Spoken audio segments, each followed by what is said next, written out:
Hit record, it's starting to record. So this is the first question that we have. So let's look at the full question view. I put the little conversion units on here. There we go.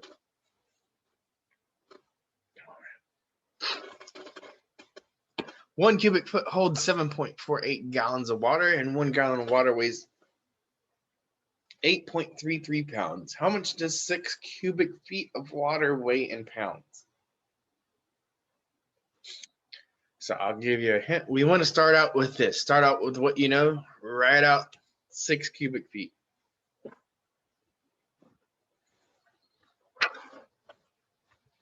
So we want to get rid of 6 cubic feet.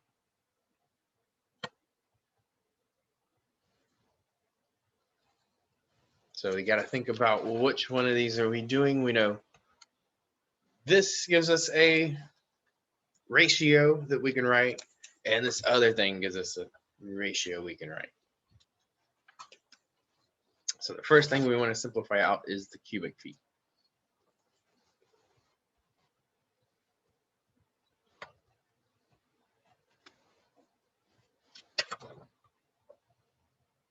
And then I think you want to do the next is what gallons is what you need to get rid of. Go from gallons to pounds.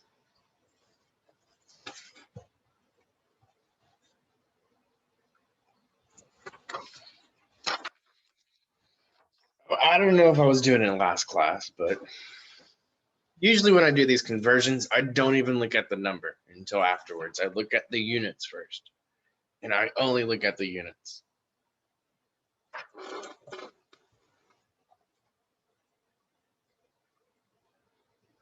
And then I kind of worry about filling in some of the numbers.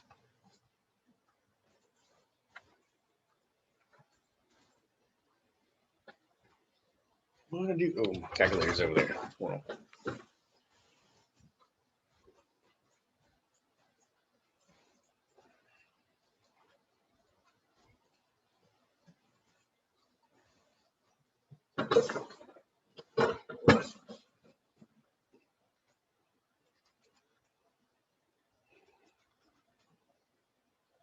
All right, so round to 2 decimal places, I believe, is what I have. And this is a section about units, so you doggone better put your units up on there. I'll tell you what. Okay.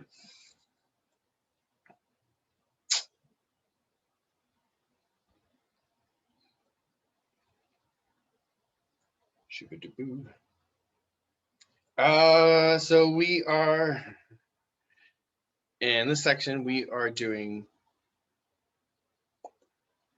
unit analysis in 2A and 2B.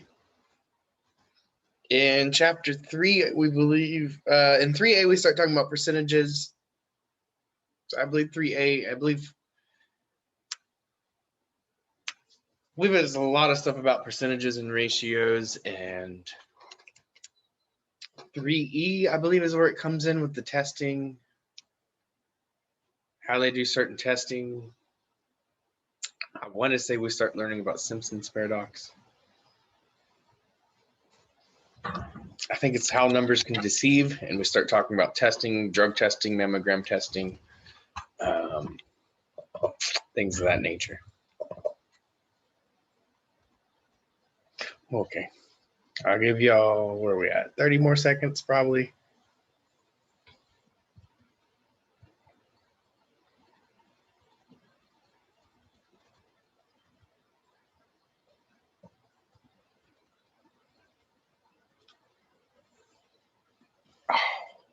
Ooh. Where you at, number 9?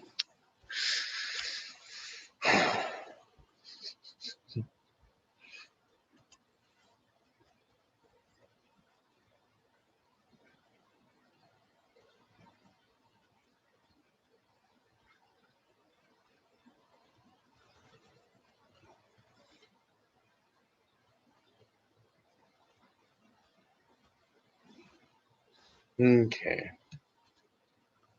We gotta get going through this thing.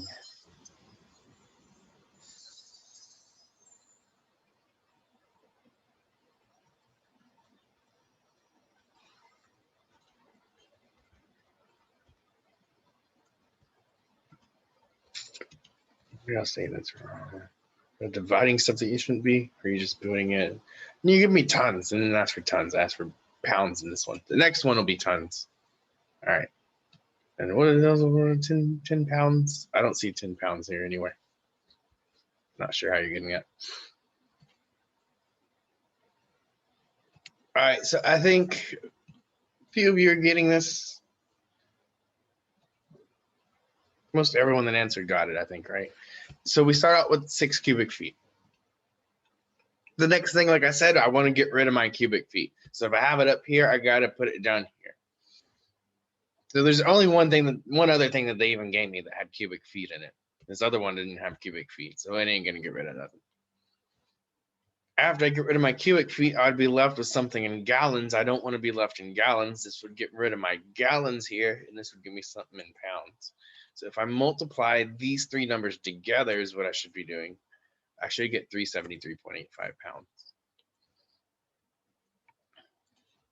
Questions about anything?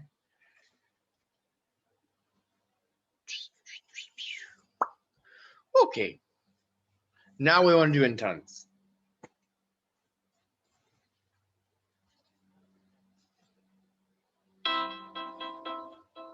Do I have that conversion? Oh, the conversion's right here. That's right. I got the table right here. So we know it is, what do I say, 373.85? Is that what it was previously, I believe? Yeah, 373.85 pounds. So now we want to go from pounds to tons.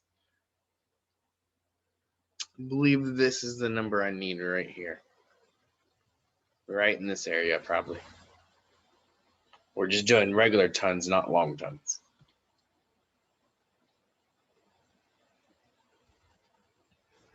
So I believe it's 2,000 pounds.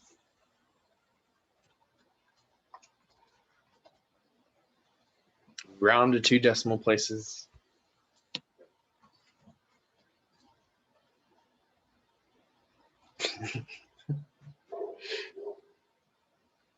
Man, like,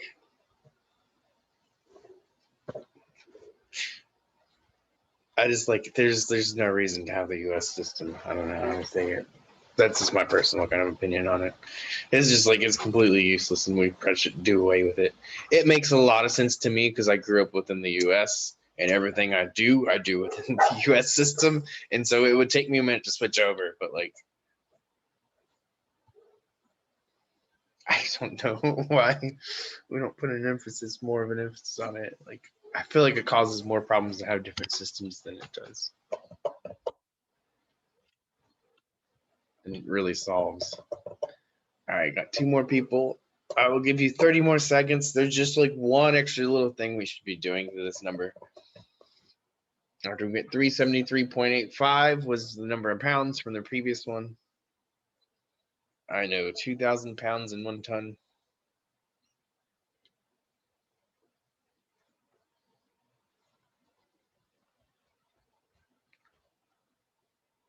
All right. Ooh.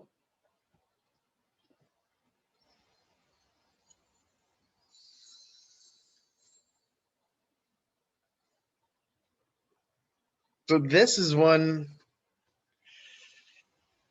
you might have done unit analysis on it.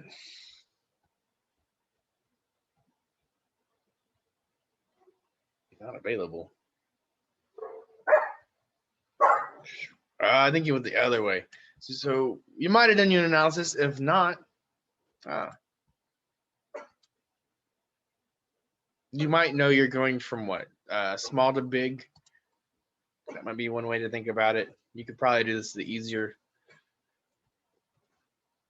sort of way with the what do they call those things? Memorization tricks, whatever it's called.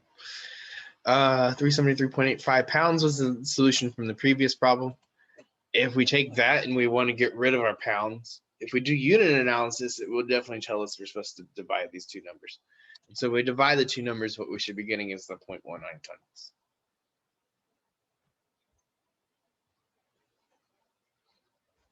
Do I need to annotate this for y'all?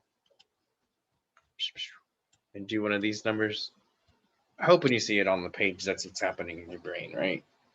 Y'all tend to be pretty good at the little slashing technique. Sometimes y'all want to do it too much. It's usually the problem. You do it when you shouldn't sometimes.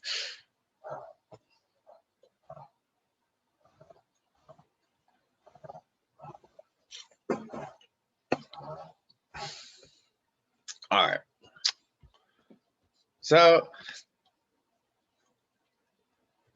what I want to say, I don't think, well, we went into US customary and metric in this one, right?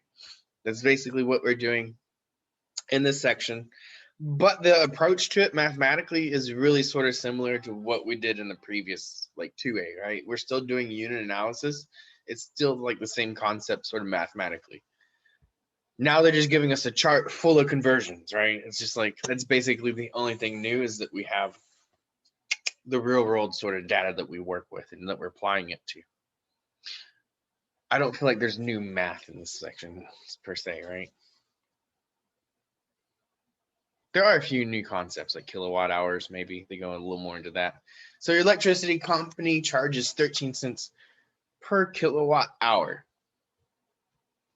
And so what does it mean if we hyphenate kilowatt/hour? What is the operation here? That's what I want. Someone answer that, please. Division? No, per would be division. The hyphen is, you're thinking like, I think you're close. It's the other way around. That's usually what I hear. That's a really common response. People think this is multiplication. So if I see kilowatt hour, this literally means kilowatt multiplying by the number of hours. So that's the way that we want to put things. We want to get things into kilowatts, and we want to get things into hours, and we want to multiply those two things together. That is our approach to getting kilowatt-hours or kilowatt hours. So that's how they determine your electricity usage, right? It's how they charge you for your electricity. It's like, well, how much electricity are you using and over how much time were you using it? Those are the two sort of factors we need to put into there. And so what is the daily cost if you're keeping a 100-watt bulb for 12 hours? So the first thing, since they're charging per kilowatt hour, I need to convert some things. I need to make these into kilowatt hours. So this is not in kilowatts. So the first thing, you have to convert this to kilowatts. So we convert this to kilowatts, we multiply by the hours, that should give us the kilowatt hours.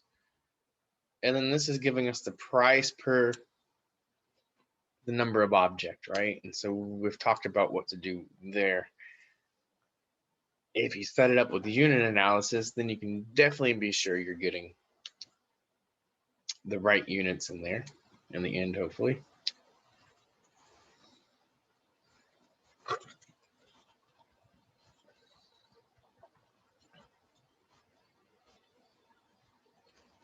Let's see how many steps there are.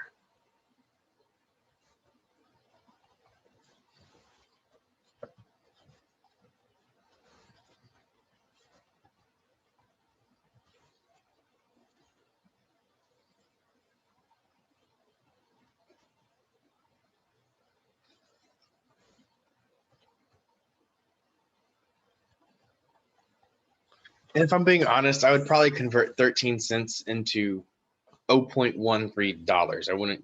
I don't typically go to cents.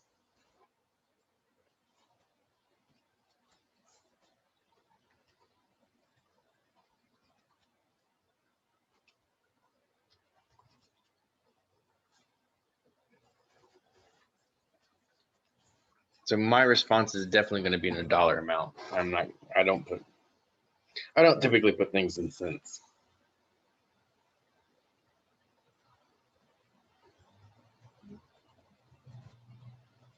This is usually when people like struggle a little bit with it, like for the kilowatt hours a little bit. I think it's just a weird thing. Like people just have a hard time, I think, grasping that you just multiply these two things to get to kilowatt hours. But first we got to convert this to kilowatts, right? It's in watts, convert to kilowatts.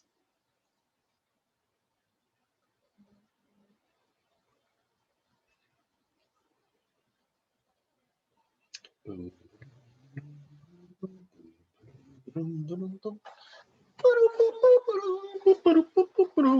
you at?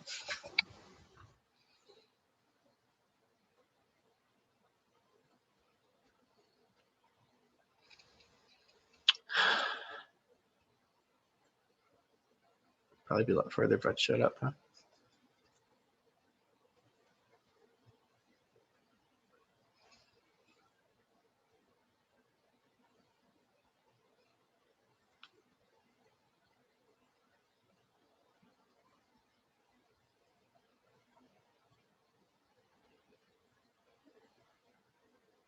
And a lot of these questions, they have a question that they ask, and it requires you to do some math solving.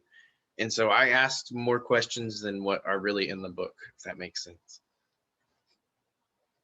Ask the questions that you should have been answering to answer the question.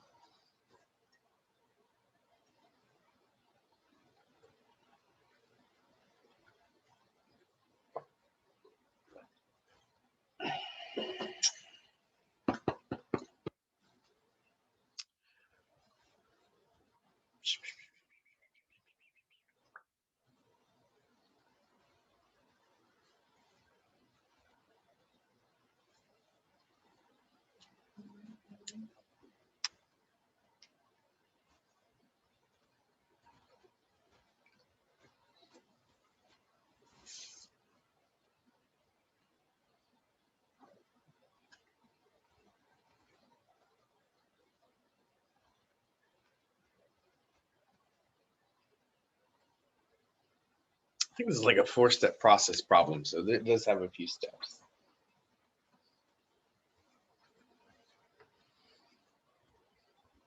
And again, we will go over it. I just want y'all to try something. That's what this is for. You're allowed to be wrong.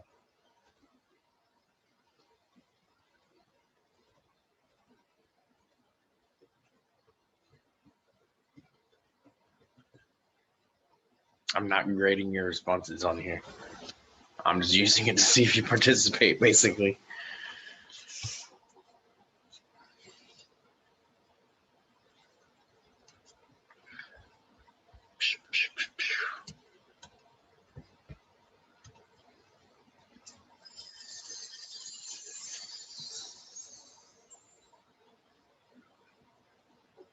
Sprinkle dinkle.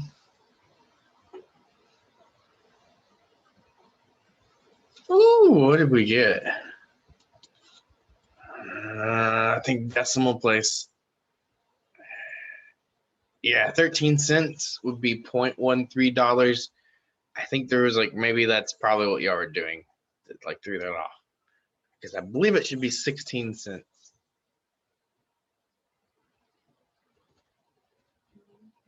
So I think it's like the last step. It's probably what threw like a lot of y'all off on there. So I think y'all got this step. You probably converted 100 watts to 1 kilowatts, or maybe it might be this. This will also throw you off 2 decimal places. So this was the first thing that I was talking about. If it gives you watts, you have to convert it to kilowatts. It's the first thing. So to go from watts to kilowatts, basically we're going to divide by 1,000 or move it 3 decimal places. We're going from small to big, dividing. Small to big, divide the pig. Big to small, multiply all. Did I say that already in this class? I hope so. Oh, Miss Thomas taught me that one.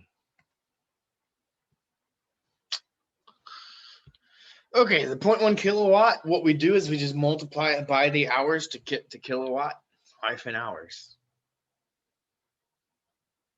That's how you get that unit. And if we multiply that by the 0.13, I don't know why their math editor on here, if you notice this, but I always put dollars here because I can't put the dollar sign out in front for some reason on their math editor. So when I'm working these out here, that's what I got to do. But anyway, we want to get rid of the kilowatt hours, which is what we did. That was the rate that they're charging for the kilowatt hours. So if we used 1.2 kilowatt hours, you could probably figure this one out without me saying it. But we multiply those two things together. That's the, I think it's 0.156 that you get. Okay. Are there questions about this? The people that missed it, do you see where you messed up on like your decimal placement? It was just a decimal placement. If I had a guess, it was either on converting this thing or on converting this thing. One or the other.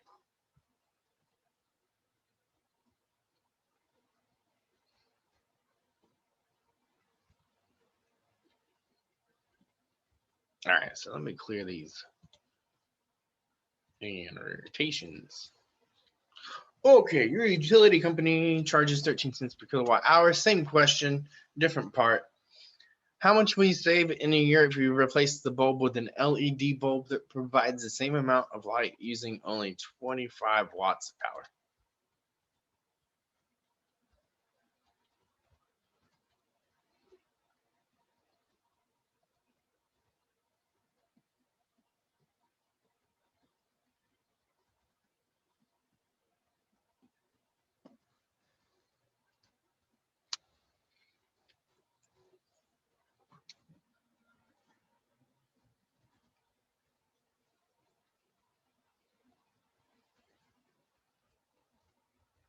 Okay. So let me annotate this a little bit. First thing you want to do, this is what point, if I move it 3 decimal places, I believe it's what 0.025 watts, kilowatts, I mean.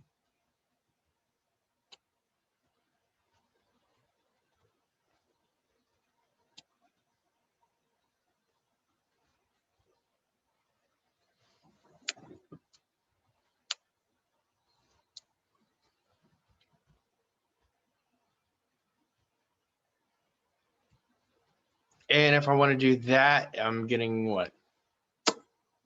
How much will you save in a year if you replace the bulb with an LED bulb that provides the same amount of light using only 25 watts? I thought I broke this one up into smaller parts. Maybe I didn't. It is pretty similar to the previous one. And we're doing this by 12 hours per day.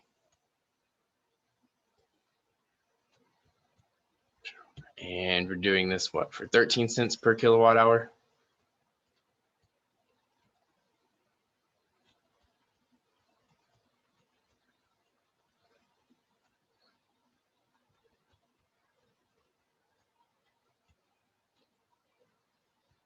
Division bar kilowatt hour. And so if we want to figure this thing out, this is going to be the daily cost.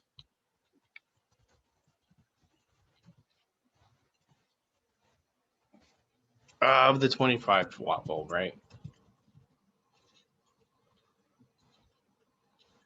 The daily cost of the 100 watt bulb was what?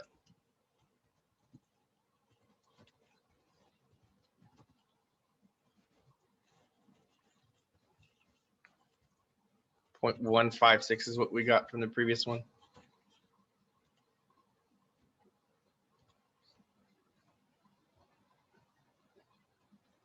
So that will give you the daily cost. They want to know what the annual difference is. So you'll have to convert those to annual amounts somehow. You'll have to take their difference and you'll have to take the annual amounts. And there are multiple ways to do it. There's 2 different ways I can think off the top of my head, at least.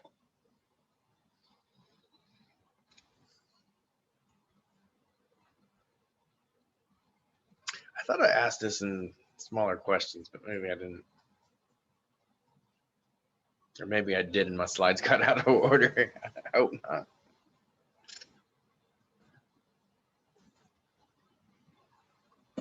Because this one is pretty involved.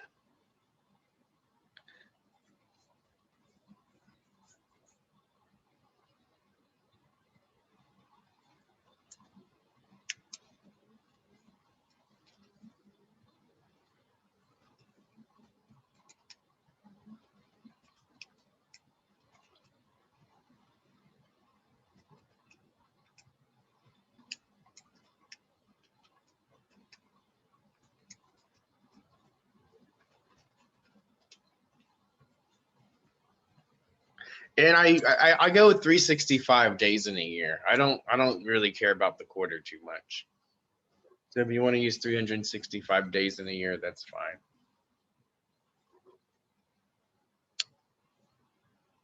And if you're talking about money amount,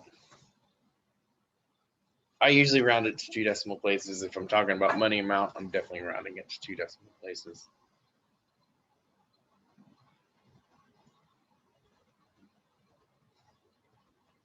Be sure to put your money sign, put your units on there.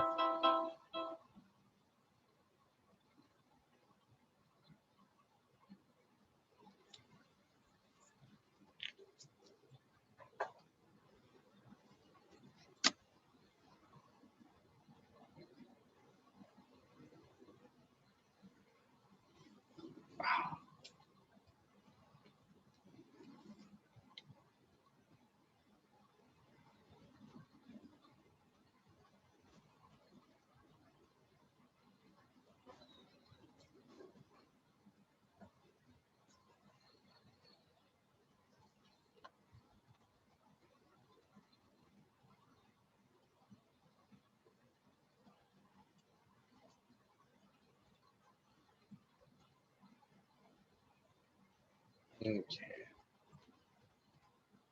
Get out of here.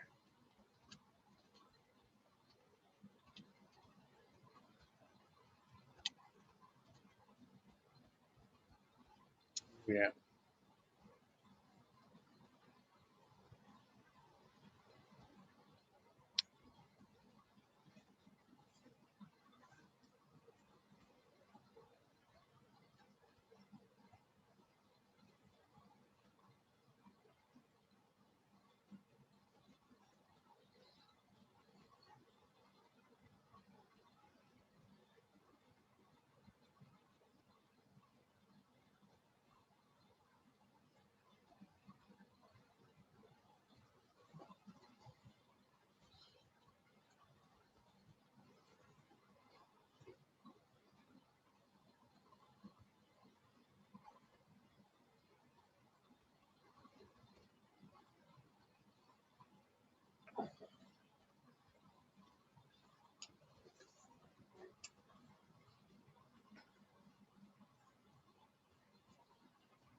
Okay. Are y'all working on this problem, or y'all need more time? What's going on?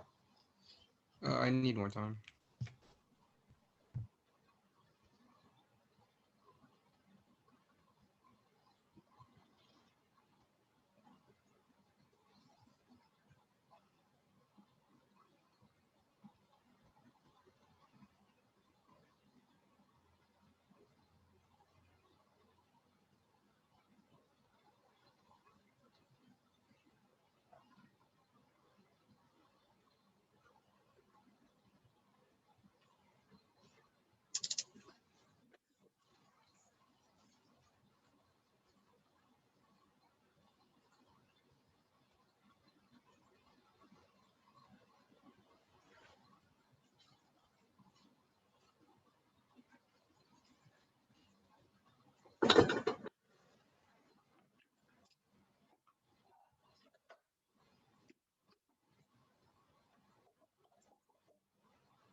Hey, sir. What's up? That person that answered, is that you? Yeah, that's me. No one's answered. Oh, that's I'm weird. waiting. It's because I already submitted the answer, like Oh. a long Yeah, time. I submitted mine too. Okay. I was like wondering. I'm like, where is everyone? Okay. There we go. Thank you for telling me something. It is. Yeah, it had a lag. I was like, I don't know why this is taking so long.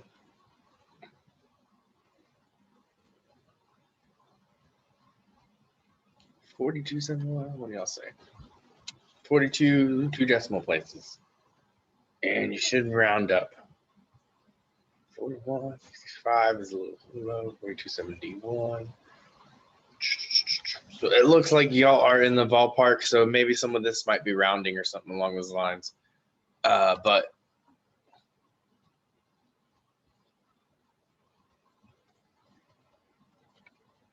all right, so this is what I was talking about. 100 watts is going to cost you what? 15.156, whatever that is, dollars per day. And so we want to figure out how much 25 watts cost. This was the thing that I had written out previously, but it's going to be like right under 4 cents per day. So you might have rounded these two things, which if you did, it's fine. You could have what said 0.12, I guess would be the difference. So you can take the difference and then convert that to annual difference by what? Multiplying by 365. Or the other way around is you could have multiplied both of these by 365 to make these annual and then subtracted those. So you can multiply it and then subtract, or you could have subtracted and then multiplied. Either way, you should have gotten the same thing. 42.71 was what we're looking for.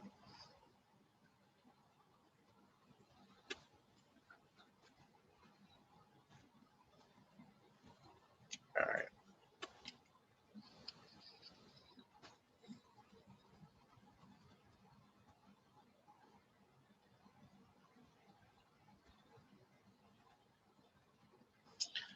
Okay, so this is about material density. A block of oak has a volume of 200 cubic centimeters and weighs 0.12 kilograms. What is the density? Will it float in water? So the first thing I'm going to ask is, what is the density? So that's the first question. In material density, this is kind of a hint, it's measured in grams per cubic centimeter. So we have cubic centimeters. This thing we might need to do a little bit of converting on.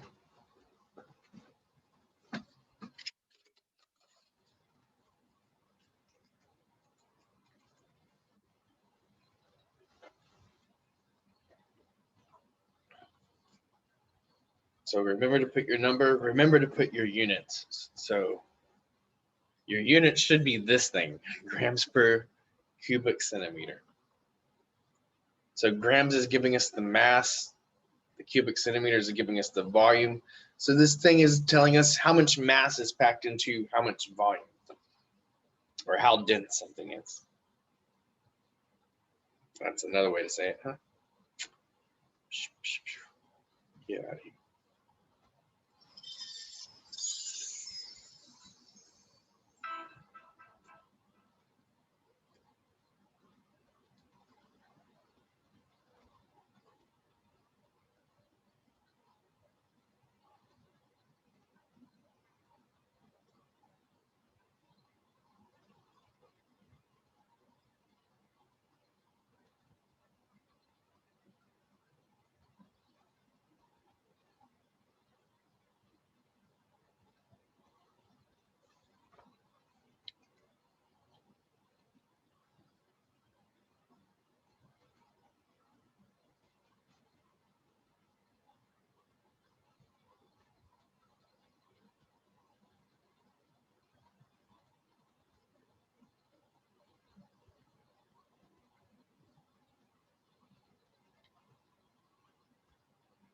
Can I do that on the keyboard? Oh, that works.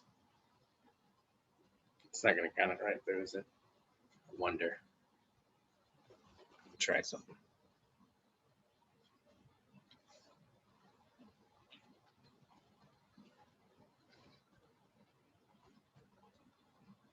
just realized I can do superscripts on my phone keyboard if I hold the key down and don't just hit it right away. Kind of like how you put accent marks, but I don't think I can do that when I program the quizzes, so it doesn't really help. I don't think it's going to count it right, but I'll be surprised if it does. All right, so what are we doing? We're converting kilograms to grams. And you want to do grams per cubic centimeter. So convert this to grams, divide by cubic centimeters. Those should be the two sort of things you're doing.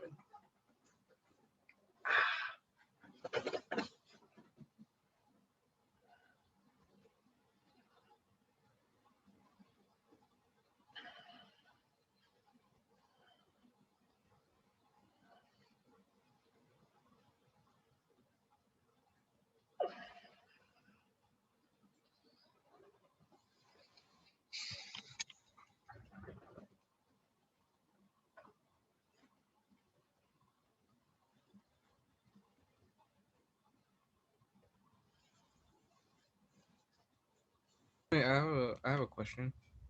What's up? Would the unit be grams per centimeter cubed? Yeah, that's it. Grams per cubic centimeter. Yep. This thing is lagging big time today. 7. I'll give y'all like 15 more seconds or so. Maybe 10 more seconds. By the way, how do I put the 3 on top of cubic centimeter? There should be a little hat sign, but I didn't see the hat sign on my keyboard on my phone. You can spell out the words if you really need to. If you want to say grams per cubic centimeter and spell out the words, that is also another acceptable form that it'll take. If I'm being honest, like I'm not that picky, the computer is, right? And like the computer stuff isn't for a grade. So if you're getting the stuff correct, like that's an important thing here. I know maybe it doesn't make you feel as good if you don't get the points, but it's pure psychological. I don't know. It ain't hurting you physically. Okay. I think that's about it, huh?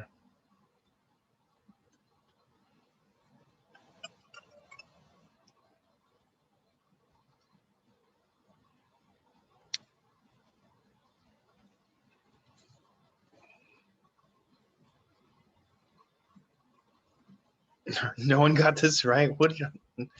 Yeah. Okay. So you're answering the next question. 0.6 grams per. There should be some sort of division bar here. So I know that you might have to be looking at the back of the book because the back of the book says this. I know it does. And they don't have their division bar in there. And it really should have a division bar.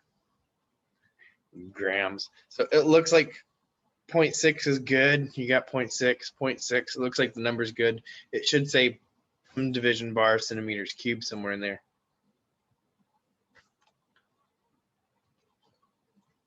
But it looks like you're doing mostly that calculation correct, right? We're converting this to what? 120 grams is what 0.12 kilograms is. We divide one by the other to get the 0.6. And then the next question is it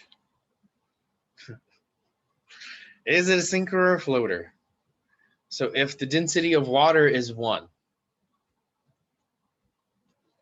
how does 0.6 compare to 1? Is it going to sink or is it going to float? We're talking about density. You're my density. Okay. Is that where we're at? 8, 9, 9 out of 9? Yeah.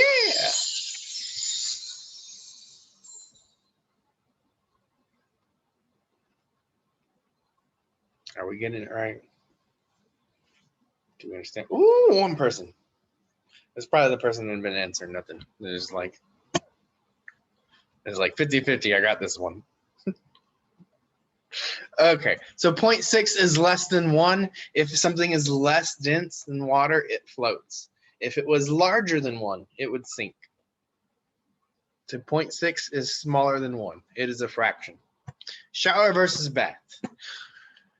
Okay, so this, I have the questions. The next 3 questions, I think I have them set up sort of like this, where we look at the whole question because it's a big sort of thing, just to sort of read the question before you start on it, right? I think that's a good sort of strategy to take. And so that's kind of why I have these slides.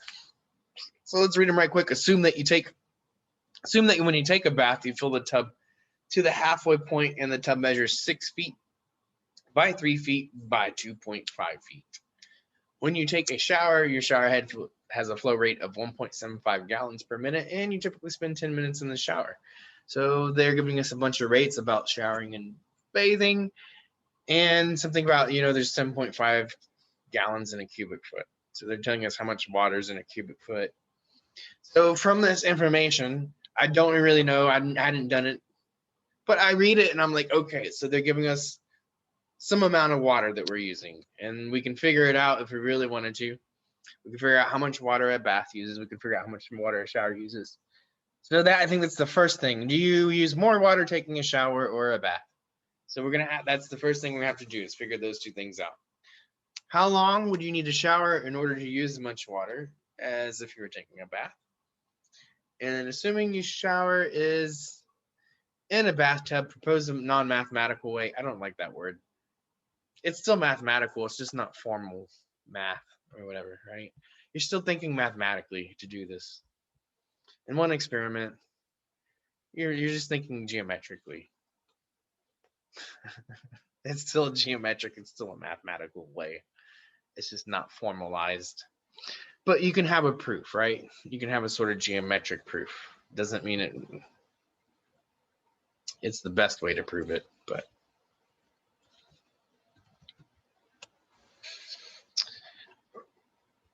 okay, so showers and baths. So the first thing we need to figure out, I believe, is how much water are we using when we take which one did I do first?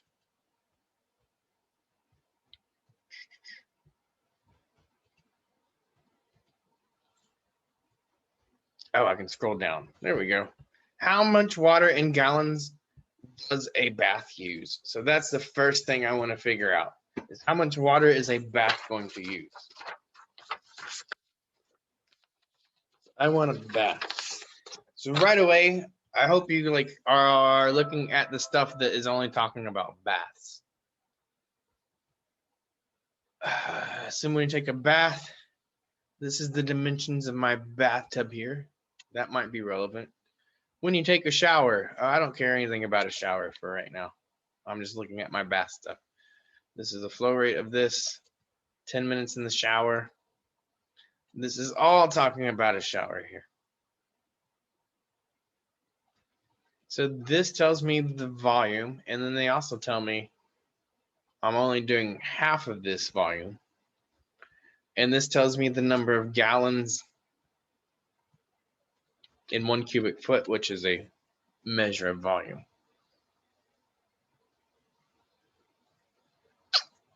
So how do we figure out how much is in the bath? So I think we're getting our volume of the tub from this thing. I think we're going to have to get it from these. I think we're going to half it. And then I think we're going to have to use this number to convert it to gallons. So I think I've kind of set it up verbally, huh?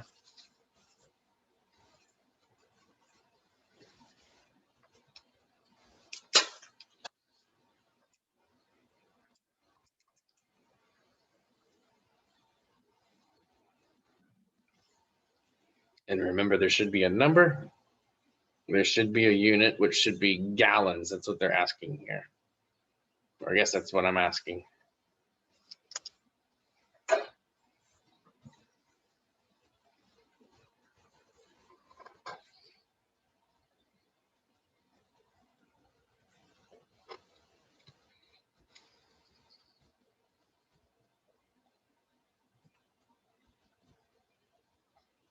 Okay. Where are we at? 4 people getting it down. 3 people getting it down, I guess is what it is. I'm gonna clear this.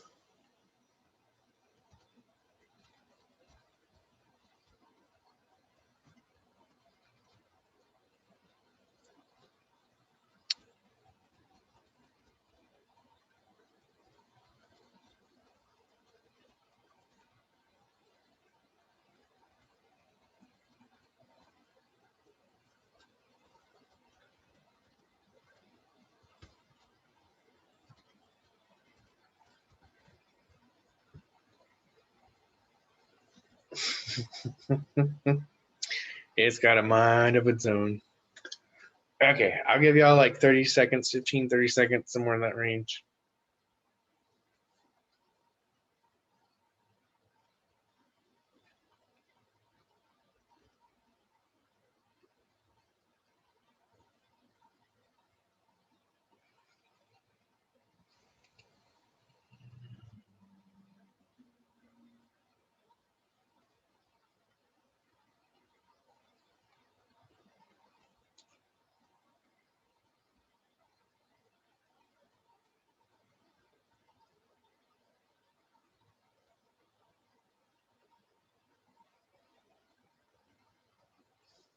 Okay. That's such a weird sound to get stuff correct. I don't know. It almost sounds like a wrong response. Okay, 168.75 gallons. Let's take a look at how I'm getting that. So if I want to do half a tub, if I want to do a whole tub, it's 6 times 3 times 2.5. I only want to do half of that. So I take this, I multiply these three numbers, and I divide by 2. I'm figuring out that half of this tub is going to be something like 22.5 cubic feet. If I take those cubic feet and I multiply by the fact that there are 7.5 gallons for every 1 cubic feet, I should be getting 168.7. Is that right? Did I not correct this? I may not have corrected this because I don't think I halved it the first time I did it, and then I read it. It should be 168.75. Did I get that correct?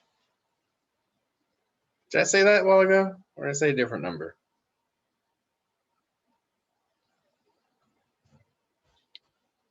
Do y'all know? I don't remember. What did I say on this? 160. No, that's it. Okay. Yeah. Because if you don't half it, it's 300 and something, right? Is that what someone said? Did anyone say that? Because that's what I did the first time, and then I reread the problem, and I was like, oh shoot, I forgot to half it. See, yeah. So I got one person that didn't half it. Yeah, okay. Double checking, making sure I got my slides correct. So that is the bath. Now we want to talk about how many gallons is the shower. Full question view is what I want to look at. Okay. And if you want to scroll down, it says how much water in gallons does the shower use? The book puts things in like cubic feet or something, and I'm like, I don't know why you want to do that. If I'm comparing water usage, I'm going to compare gallons of water. I don't know why the book chose to go the route they went. It's not the route I would talk about things to other people, but it's like, okay. I guess you can compare it that way if you really wanted to. So all this is right here stuff that we used in the previous. We don't want to talk about the bath no more. We want to talk about the shower. I know it has 1.75 gallons per minute. And I know that I'm going to spend 10 minutes in the shower. And so I think those are the 2 bits of information they're giving you about the shower. And if they're giving you that information, I hope it takes you like 30 seconds to figure this one out. If you do your unit analysis, you can get there pretty quick. Just write out what this unit means.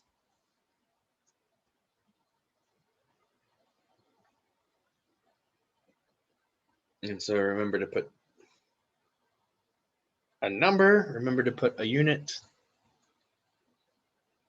So if we use 1.75 gallons per minute and we take a 10-minute shower, how many gallons are we using? And who the heck takes a 10-minute shower? Your sins don't get washed away that quick. You gotta scrub them off with some hot water. Okay. I'll give y'all like 10 more seconds.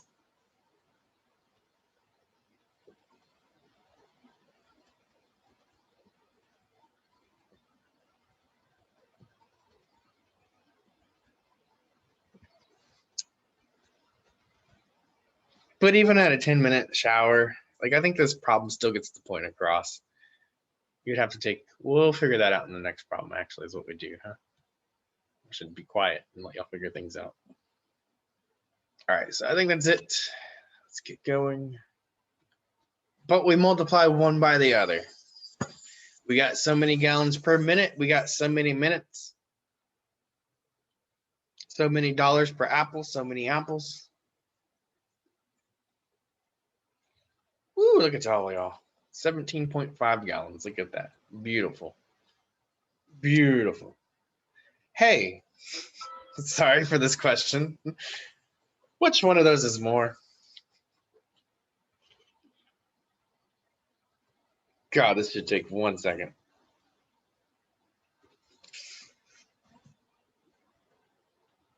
I'll give you 5 more seconds.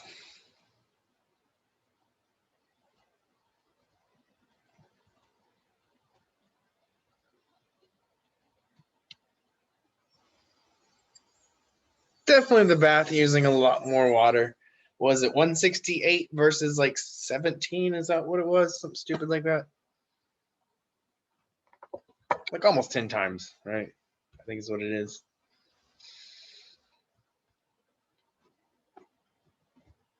So I think someone forgot the numbers from the previous slide, maybe, or something. But definitely the bath was using more. And now we want to look at this question is part B, I believe. How long would you need to take a shower in order to use as much water as a bath, which was 160, excuse me, 168.75 gallons. So we want to know, we know a shower, this is the flow rate of our shower. This was 10 minutes. So now we're not doing 10 minutes anymore. Now this is the question, right? So we know the shower is still going this fast. It's still going at this rate. We're not changing this rate. This is the thing that we kind of want to figure out. And here's another tidbit of information is this is how many gallons we want to go through. So if we want to go through 168.75 gallons, and we know it's going through 1.75 gallons per minute, how do you figure out how many minutes is what this is going to be in? How long? We're talking about time. Should be how many minutes? 2 decimal places, I believe, is what I did. Did I? Or does it say nearest whole minute? I can't remember what I did. It should say on here. No, it should be 2 decimal places then.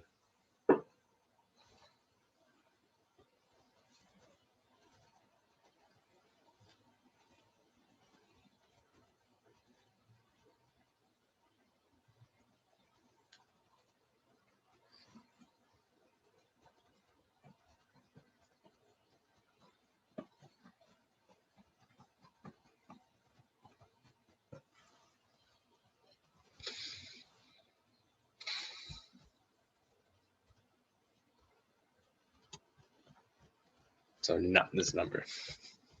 Don't use that number.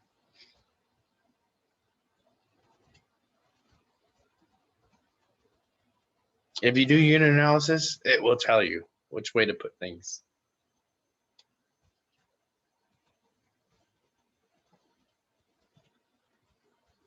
All right, I'll give you all 10 more seconds or so.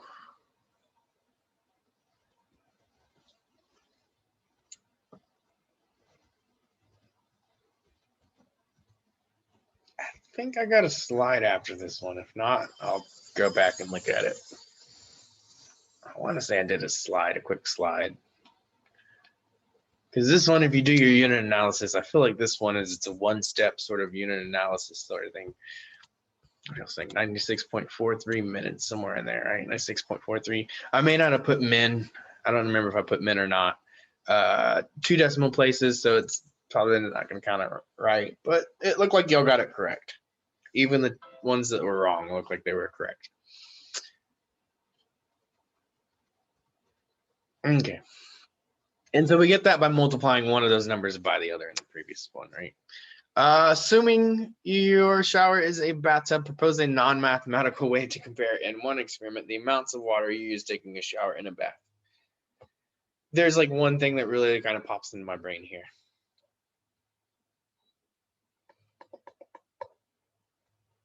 If you were taking a shower and you wanted to figure out if it's using as much water as a bath would use, what's a really easy way to do it?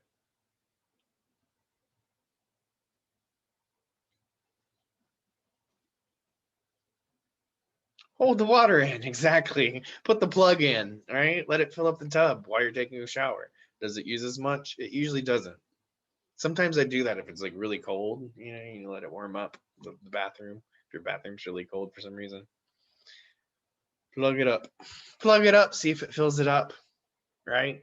That's the easiest way to kind of figure it out from things. I really don't like the fact that they say non-mathematical. To me, this is like probably more mathematical than a lot of things out there. It's the way that you think about it. It's the way that it's thought about is mathematical. It's a problem solving. Till you put. All right, so that's that. I didn't answer it, so it's the one that the two didn't answer.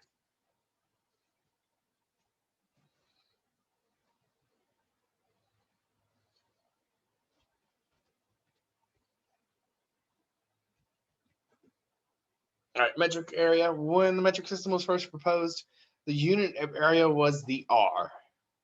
And they say 1 R is 100 meters squared. So they're introducing this thing that is a little bit weird. It's a new unit of measurement, but they give us the conversion from R's to meters. Today, the accepted metric unit of area is the hectare. Ha. Where 1 ha is equal to 100 R. This unit is used around the world in forestry and agriculture. So using a power of 10, how many square meters are there in 1 hectare? So we're going to use this thing. We're going to have to do some conversions. Express 1 kilometer squared in hectares. So we're going from meters to kilometers, I think is what we're going to have to do. But they're both square units. So we talked about that last time. So I think this one has to do maybe some like dimension analysis sort of stuff in there, like we talked about. Find the conversion factor between hectares and acres. I did that for you. I just used Google. Using the currency conversion in table 2.1, which is more expensive. So now they're giving us different land prices, and we can compare prices of land between different countries. So table 2.1 was the currency conversion table. So we're going to have to convert, I think I went dollars to acres. We either have to convert this one to what, euros per hectare, or we have to convert this one to dollars per acre. And I think I opted to convert this one to dollars per acre just because it makes more sense to me personally, right? And I can compare this in dollars per acre to that to dollars per acre. You want to have the same unit to compare things. And so I hope you're figuring out, right? Full question number 1, using powers of 10. Okay. The main takeaway is how many square meters are there in 1 hectare? So I believe there are 2 bits of information you need to probably take. This is where they're defining an R. This is where they're defining a hectare.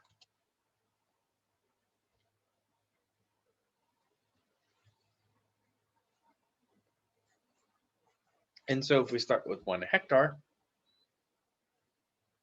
how many square meters are we going to get?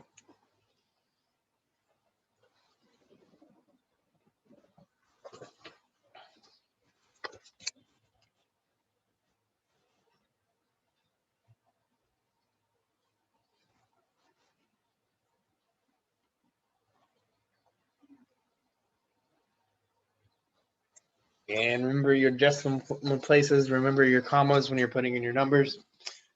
And remember your units.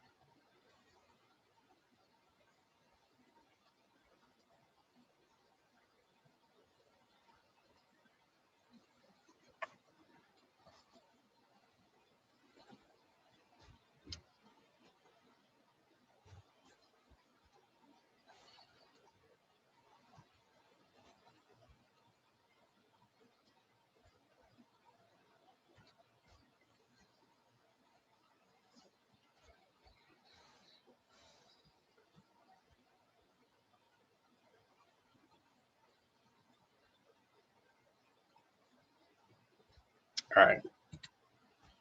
My advice is to start with what?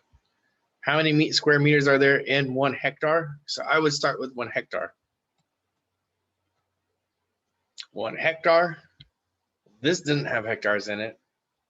This one does. How do we get rid of the hectares?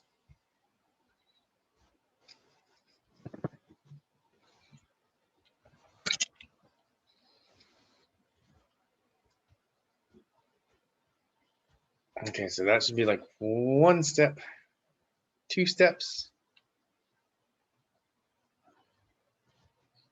So this should be a 2-step unit analysis, I believe, is what's happening here.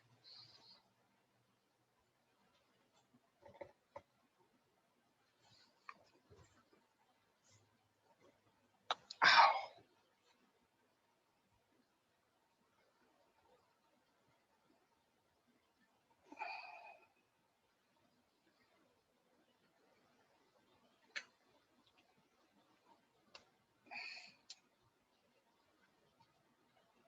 All right, I can go 15, I guess.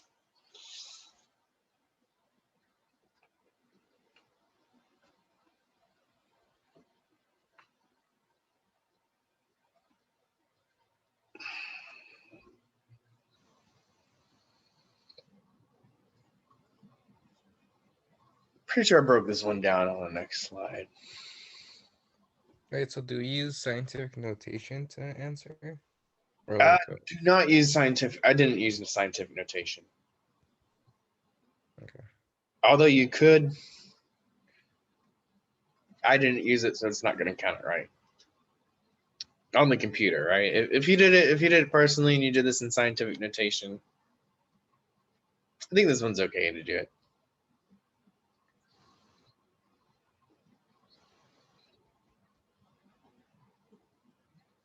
I believe, yeah, I think this was a chapter I talked about scientific notation, right? And how it looks on your calculator with the capital E. If I want to do times 10 to the number, they don't put the multiply sign or the base of 10. They just put the E and the exponent, right? It's like they have a shorthand notation for scientific on the calculator. I think I already said 10 seconds, didn't I?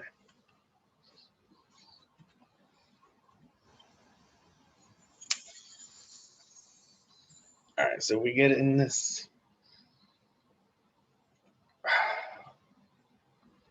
So it should be in square meters. It should be 10,000. What are y'all telling me? 10 to the 4th is what it would be. It wouldn't be 1 to the 4th. It'd be 10 to the 4th. 1 to the 4th is just 1. 10,000 square meters. Did it not count that right? That should be correct. 10,000. Ooh, I think you got 1 too many zeros. It should be 4 zeros there. It should be 4 zeros. We do 100 times 100 is what you should have ended up doing, I believe.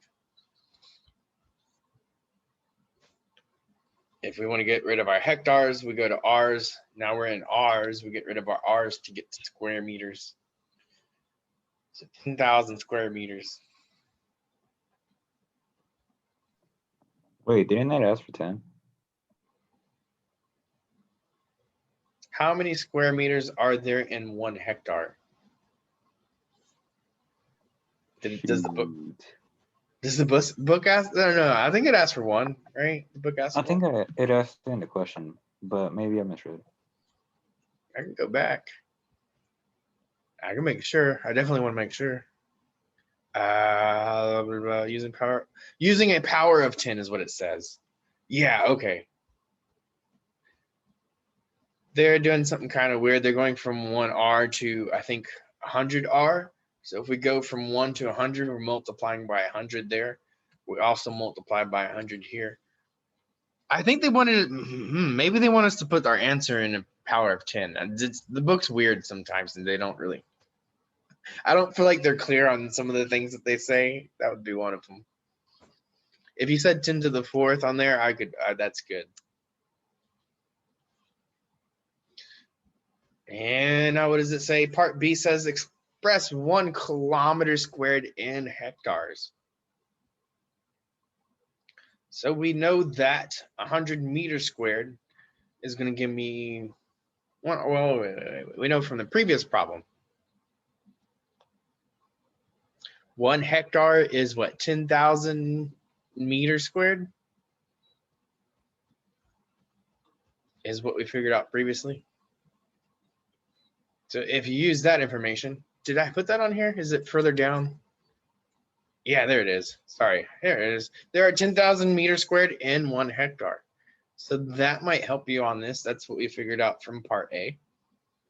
That might help you with converting this. And I mentioned it earlier.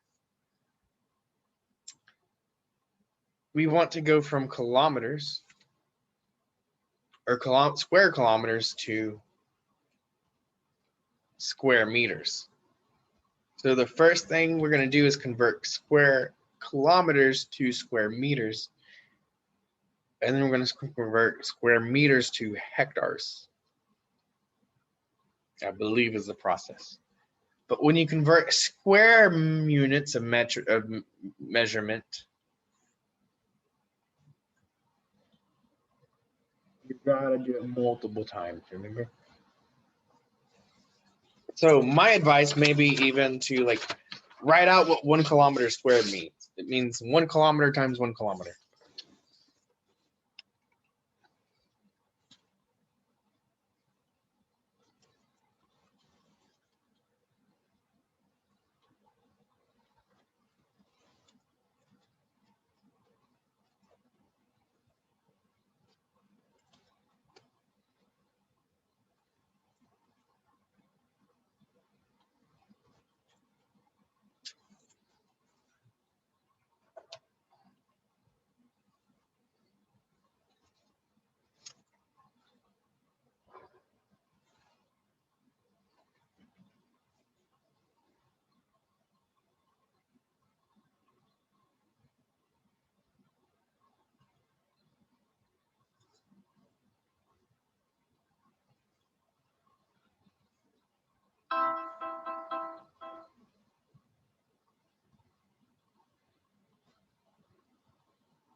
Oh, I would walk 1,000 hectares and I would walk 1,000 more. That was the original version of that song.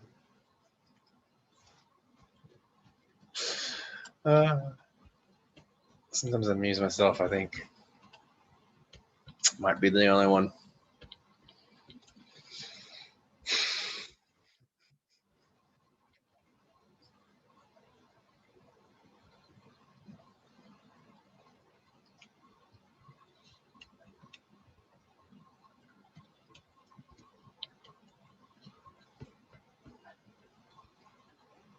Oh, we got 2 more problems after this one, I believe. Maybe 2.5, but like that one's gonna be real quick.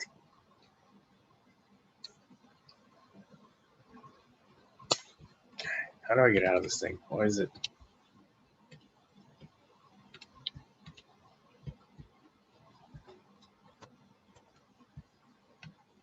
I think my quizzes froze again.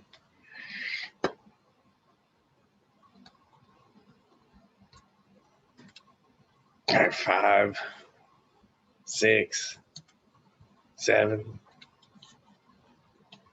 Give you like what, 10 more seconds or so?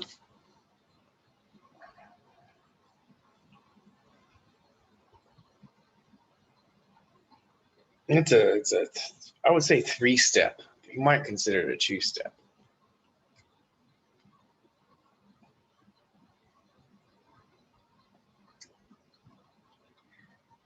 If there's one thing you forgot on this problem, I can put my money on it.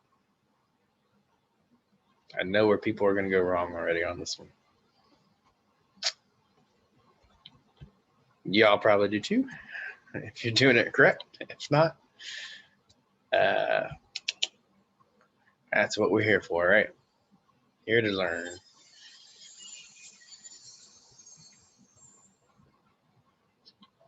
All right, so this is the thing. If you got something messed up on here, I would be willing to bet it's probably the dimension analysis. 100 hectares. What are y'all telling me? 100.1. Yeah. Doing the decimal the other way around, what it should be. Okay. Hope I got this broken apart. 1 kilometer squared. So this is what I was talking about. I believe you're off by 3 decimal places, which would put it at like what, 0.1 hectare. So if you answered 0.1 hectare, it's probably the dimension analysis thing. Because we know what, 1,000 meters is 1 kilometer. So we have to do that, but we have to do that twice to get rid of both of those things. So this was the dimension analysis. And if you don't do this, I believe you end up with like the 0.1 hectare.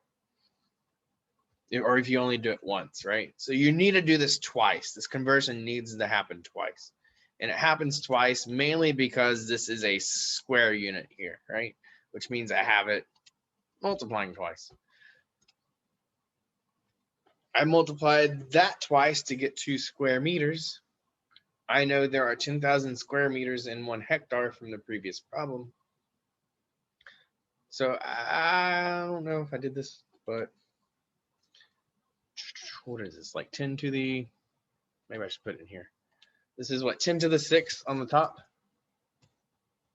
And this is like what, 10 to the 4th on the bottom. So I believe I did this in the notes, but if we wanted to do this, it would be sort of like we subtract those two things. What we're going to end up with is 10 to the 2nd or 100 hectares. So there are quick ways to do these sort of calculations with scientific notation and things in powers of 10.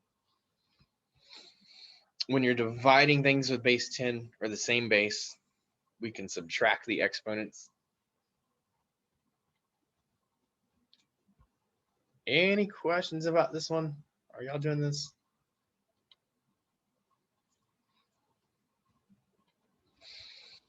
Are y'all doing the shortcut with the exponents? Or are you just plugging stuff, plug and chug into the calculator? Either way, probably get you there, huh? Okay, find the conversion factor between these two things. You're gonna have to Google this, right? I don't know how else you're gonna get this. You have to go reference it somehow. But this is the thing I found. 1 hectare is 2.47105 acres. Okay, so we're gonna use that in the next one.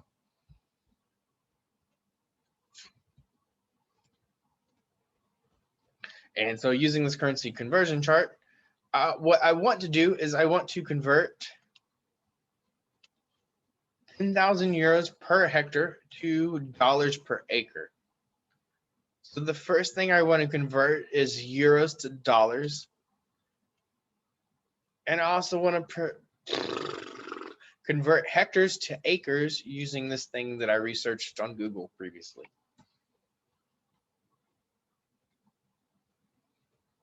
So 10,000 euros. And I rounded this one to the nearest dollar. Euros per hectare. 10,000 euros per hectare. I probably want to use this line that says euros. So one of these two numbers. Either way, it should work. So I would write out these fractions. Write out what 10,000 euros per hectare means with your fraction bar.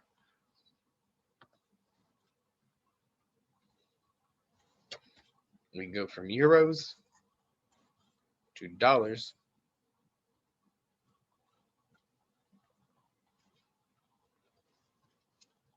And from hectares to acres.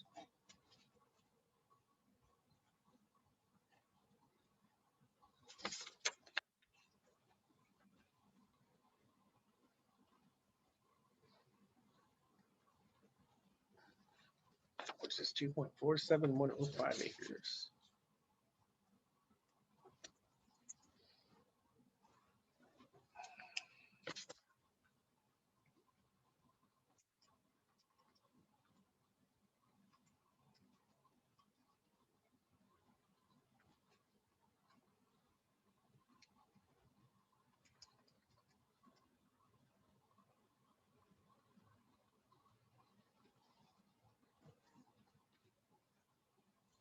And we should be in dollars per acre. And I rounded it to the nearest whole dollar. Typically, if you're talking about dollars per acre, I don't think you're going to care too much about the cents too much.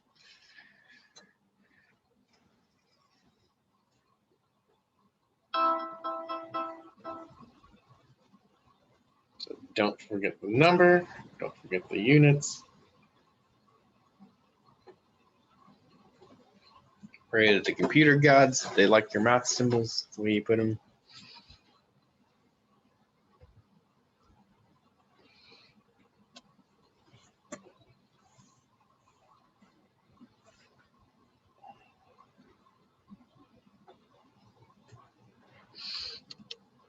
All right, where are we at?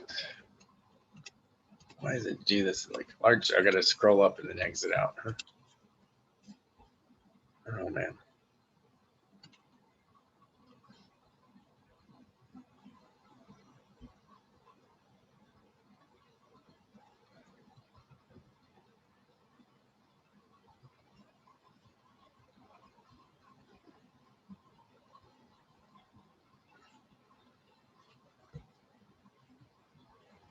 All right, I'll give you all a minute.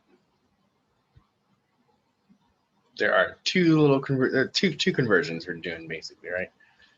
One of them is that monetary conversion like we did last time, and then the other one is going from hectares to acres, which is something I had to look up anyway.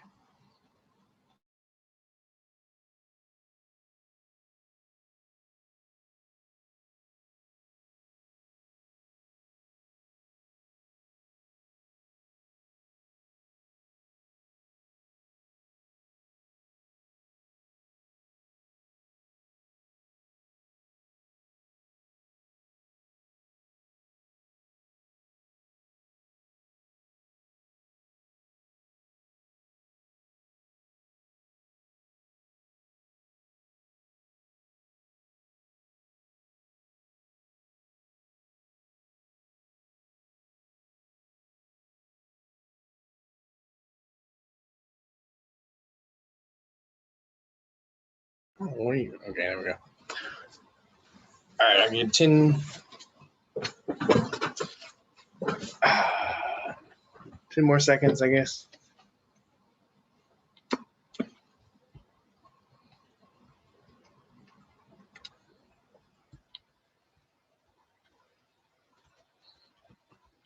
I do have it broken down on the next slide. I always think that's the wrong sound.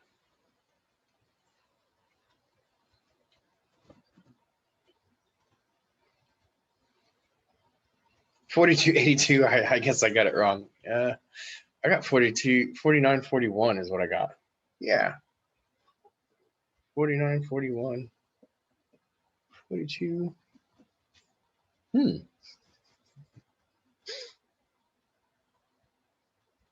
It should definitely be in the 42 range, I believe. 42.81. Did I do it right?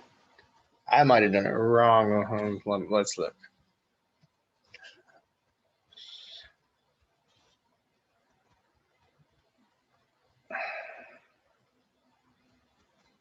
Oh man, did I not break it down in a slide? I thought I broke this down in a slide.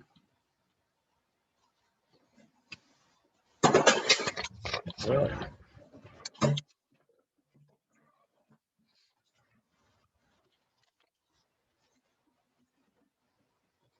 It might be a little bit off depending which one you do, but we should be taking 10,000 euros and you should either be multiplying by 1.221 and then dividing by what? 2.47105. Is that what I said? 2.47105. I believe we get 49.41 that way. If you do it the other way,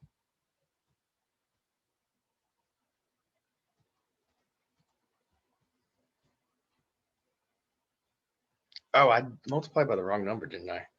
Shoot. It helps if I do the right conversion. 1.058. That's what I'm doing.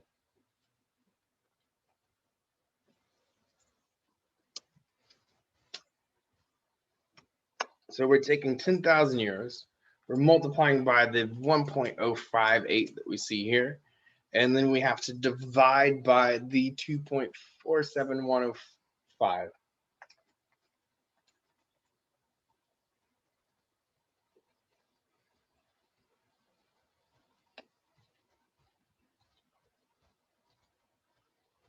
We'll say 47105. And that should give you 4281 somewhere in there.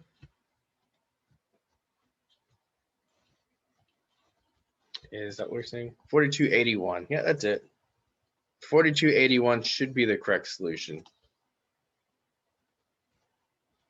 So I don't know, 4282. I think it rounded up to the nearest dollar is what I did. So 4281, 4282. So it definitely helps if you use the right conversion factor on the table. Which is more expensive? Is 5,000 or 4,000 more expensive?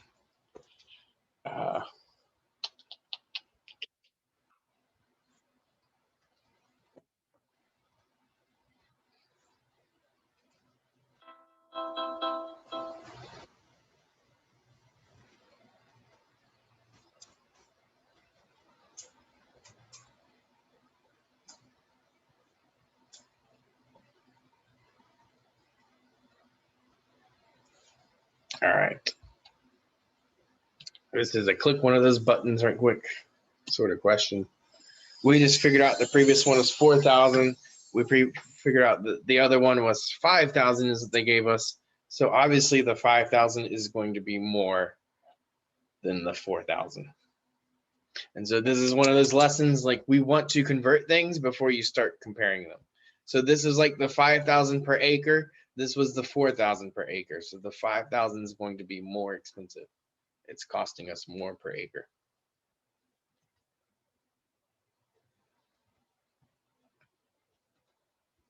All right, so 87, 88. Okay, so use these facts in the exercise. They say solar cells, so they want to talk about solar cells. So at 100% efficiency, these things are making 1,000 watts. And so at 10% efficiency, we take 10% of the 1,000, or it would be 100 watts. So what they ask us to answer is 88, but in order to answer 88, we have to answer part of 87. So we want to know what average power in watts this panel and this problem produces. So this is a 1 square meter panel. It's got an efficiency of 20, and it's got 6 hours of direct sunlight per day.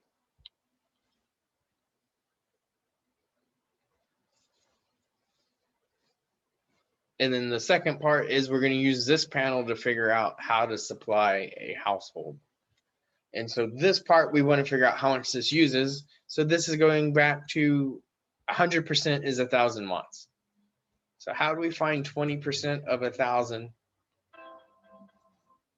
And if it's 6 hours a day, what portion of the day is that? So these are the two things we have to account for.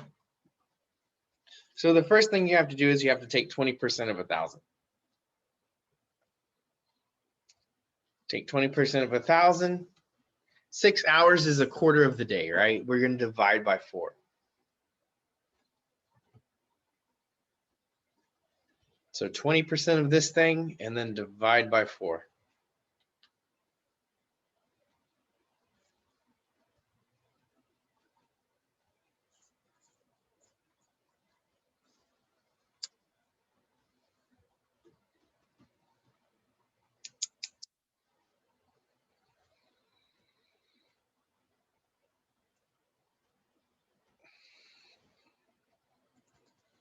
Oh man, I don't know if I put my units on there.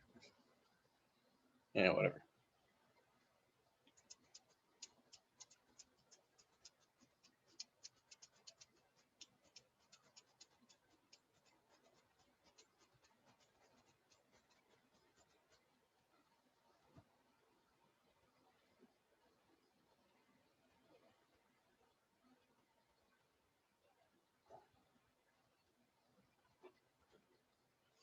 Wait, so for the unit, it would be watts per hour? It should be watts. Oh. because it should be for the entire day is what we're doing. We're doing 6 hours, but 6 hours is a quarter of the day, right? So we're doing 20% of 1,000, and then we're going to take a quarter of it. Okay, I understand.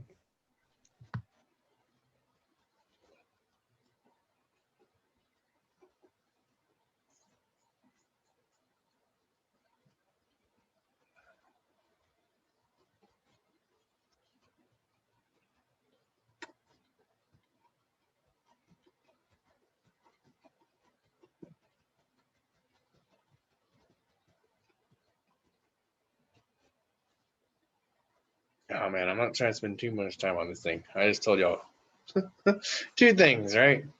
Take 20% of a number. We've done that before. Quarter that then. We've done that before. This one should give you what, 50, I believe? If we take 20%, we get 200. If we quarter 200, should be 50.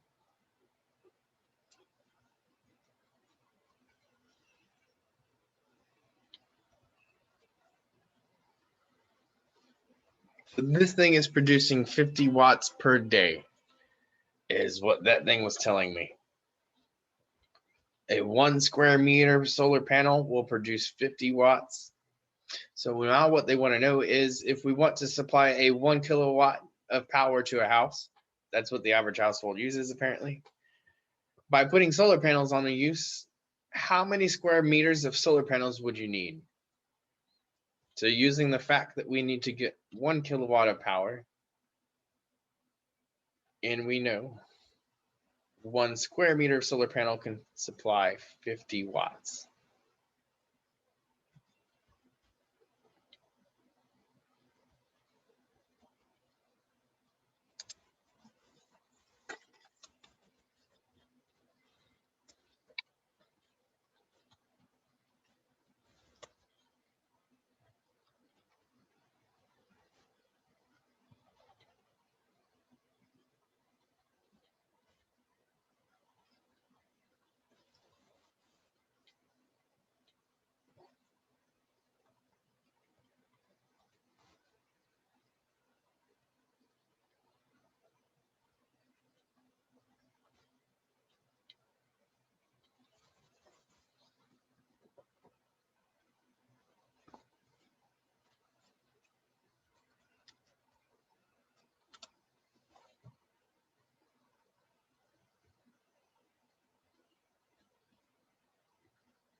All right.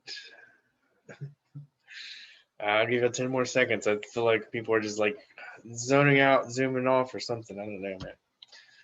But like, you got the 2 pieces of information, right? We're starting out with 1 kilowatts.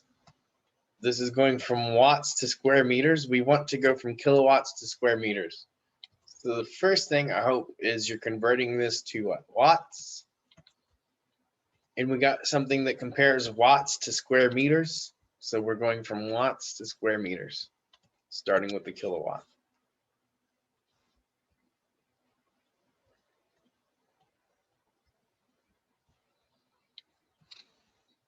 We got one more question left, man. Come on.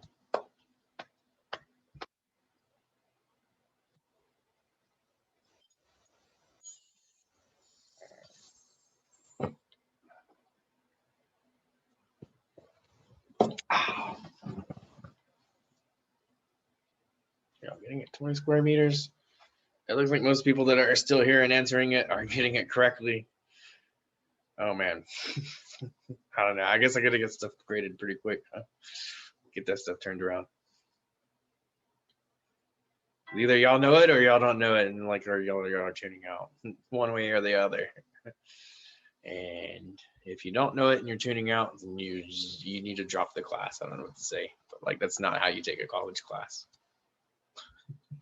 Okay, it is slowing everything down too, and people do that because I wait for people, and if you're not participating and I'm waiting for you, you're being really an inconvenience to the entire class.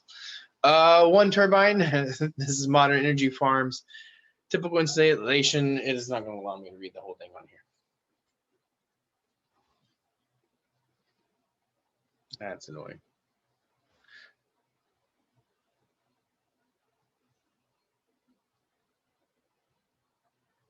Wind power, one turbine, modern wind energy. Actually, I can scroll on here.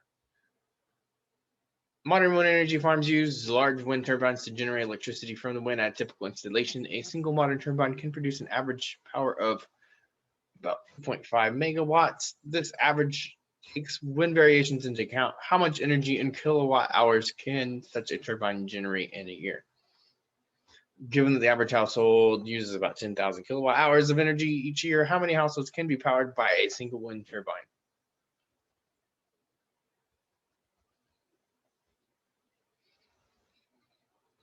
Okay, so they're talking about a wind turbine. There's two sorts of information we can pick off. 2.5 megawatts is how much it's generating.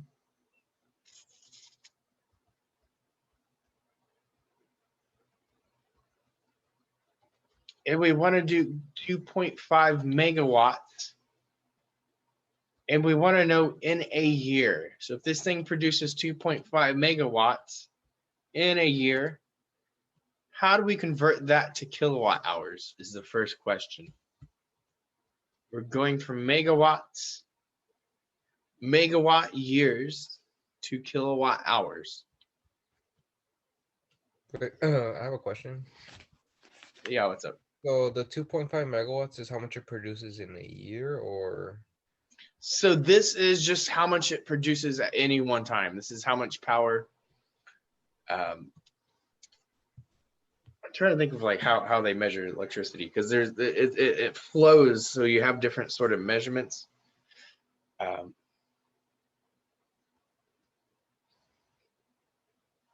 There's the actual like amount of liquid, right, that's in this sort of in the river, and then there's the actual flow of the river. So this would be, I think, like the actual amount of liquid that's in the river, if that makes sense. So this is actually how much power it has, but it doesn't tell you how much it flows. If you want to know how much something flows, you have to look at kilowatt hours. So this tells me how much power I'm using over time, which is kind of like the flow, right? How much water I'm getting over time.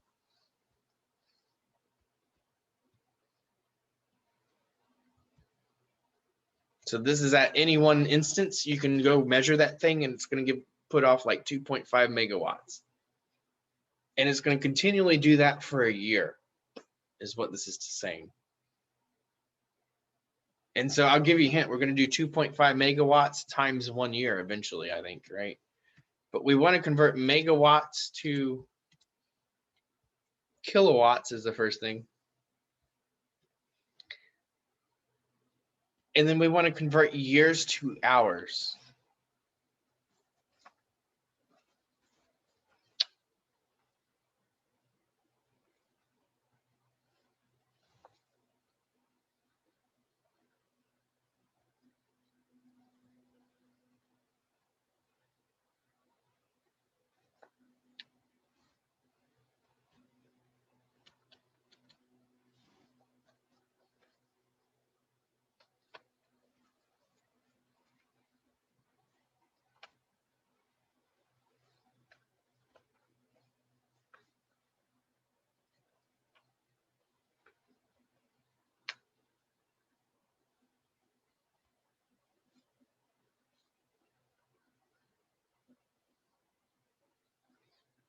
And I use what, 365 days are in a year, 24 hours in a day.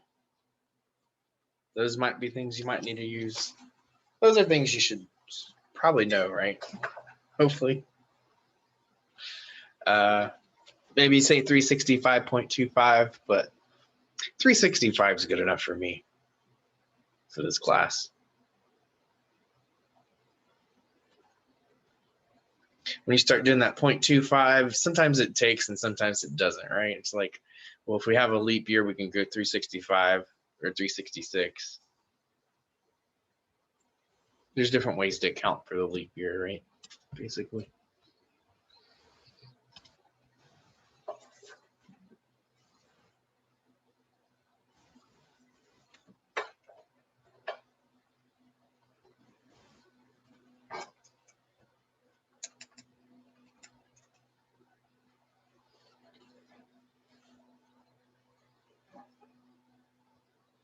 We want kilowatt hours.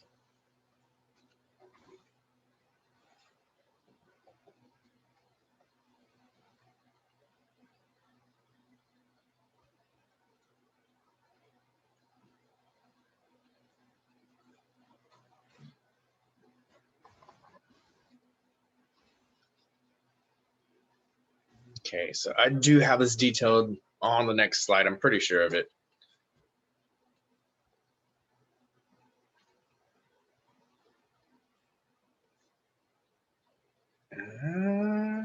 Okay, and so let's look at it right quick. I got it incorrect. What did I get incorrect?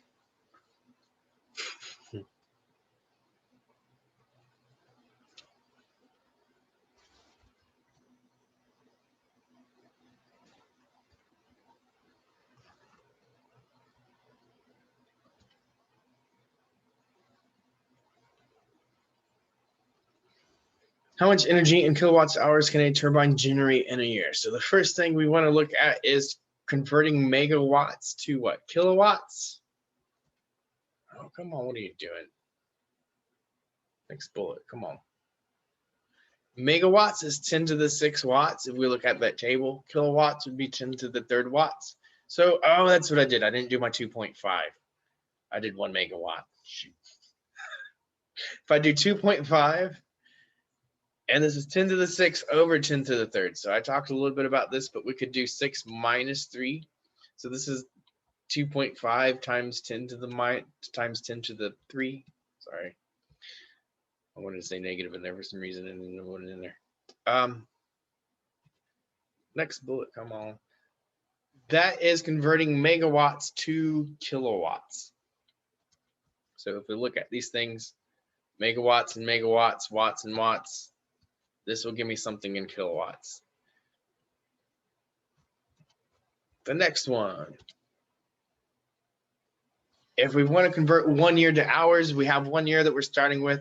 365 days and 24 hours are the things that we're multiplying to get to hours. And kilowatt hours is we're multiplying these two numbers. So if we take that first thing, which is the 2,500 from this thing, and this is giving me the 8760 here. If I multiply these two numbers, I should be getting, what is that, 21,900,000, something like that, kilowatt hours. And the next question really kind of follows from this. If each house is using, I believe, what, 1,000 kilowatt hours is what they say per year, how many houses can we supply with that? So 21,900,000 should be what you get from the first one. And if each house is 1,000 kilowatts, 10,000 kilowatt.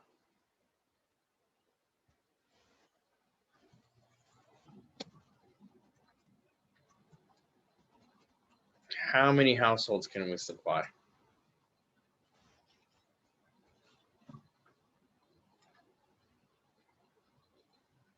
So you should give me a number, and there should also be a unit called households on this.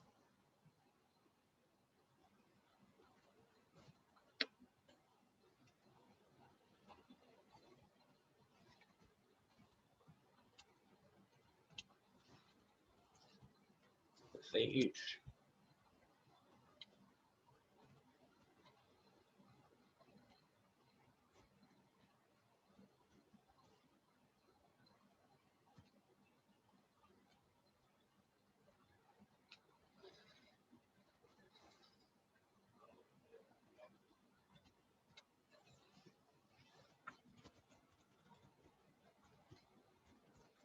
That was the first part. It was the 21,900,000.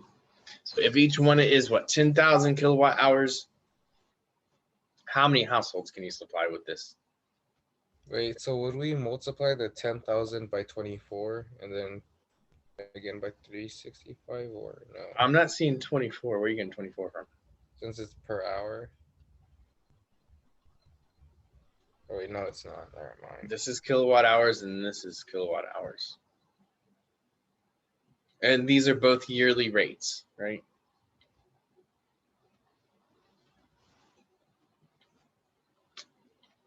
Did it submit? I submitted mine.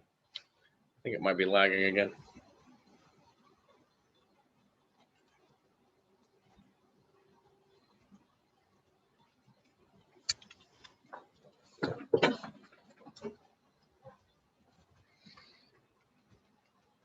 Amen. It should just be dividing one by the other is what you should be doing, right? You should be dividing this 21. This is the total amount of kilowatts that a turbine can produce if each house is consuming 10,000. How many households can you provide? Well, if each household is 10,000, we're taking 21, that 21 million dividing by the 10,000.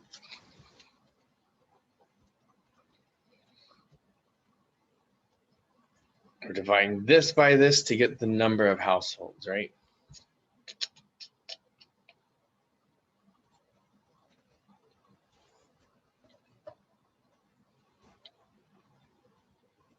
Yeah, I just told you how to do that. It shouldn't take that long. Okay, we got like, that is it, I think, right? One more question. 98 was the last one.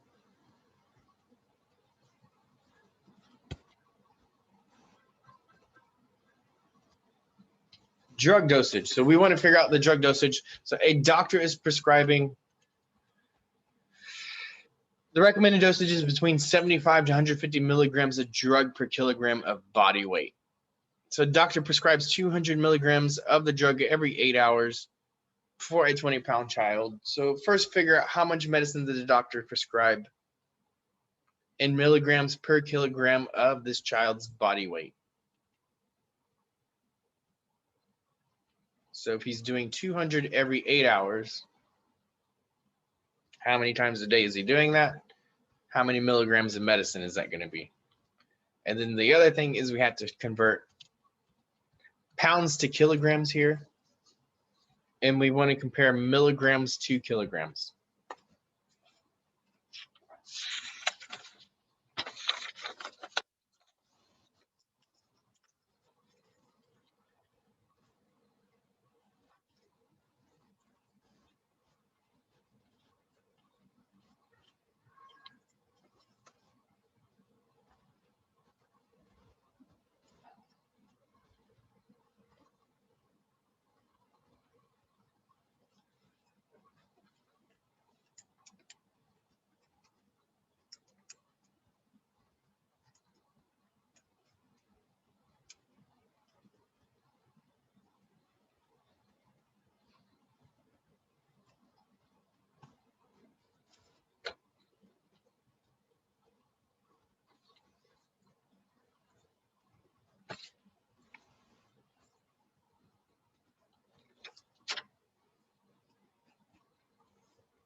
Well, that didn't submit.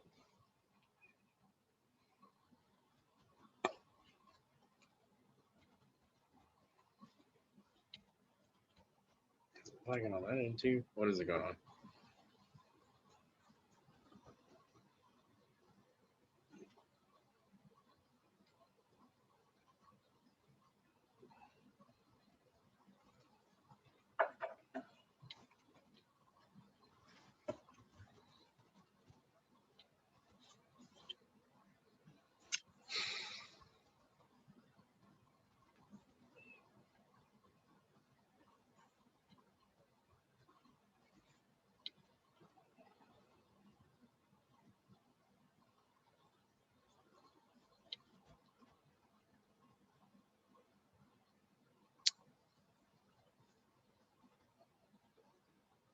All right, so the main thing is to convert what? Pounds to kilograms.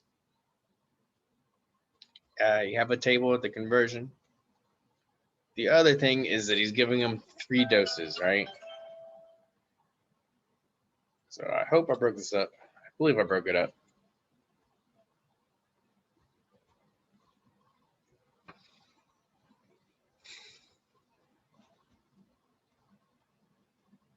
Oh, I didn't put the set solution in there. Dang it. It should have been 66.15 milligrams per kilogram. Sorry, I didn't put that in there. I meant to fill it out. It should be around 66. I did figure it out on this slide though. So this is how he should have done it. So if we get 3 doses of 200 milligrams, what that's saying is he's getting 600 milligrams of the drug total. If we want to convert 20-pound child to kilograms, it's going to give me somewhere around 9.07. So I want to do milligrams of drug to kilograms of body weight. So this should be giving me 66.15 when I figure this out. And so we know it's 66.15 is what this doctor is prescribing this person. The question that they're asking is that an adequate dosage? Is that more or less? What does that mean?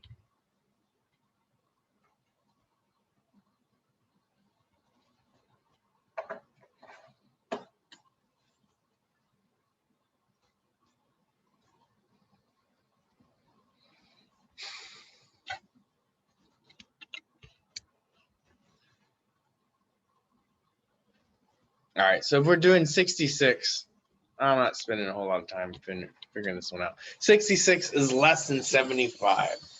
You should be getting way below what he should be prescribing. He could be not. It's probably not going to be effective with what he's prescribing. 66 is below 75.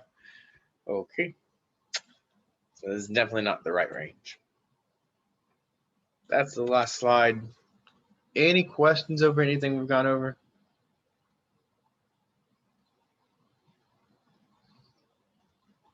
All right. Well, that will be it. I will stop recording.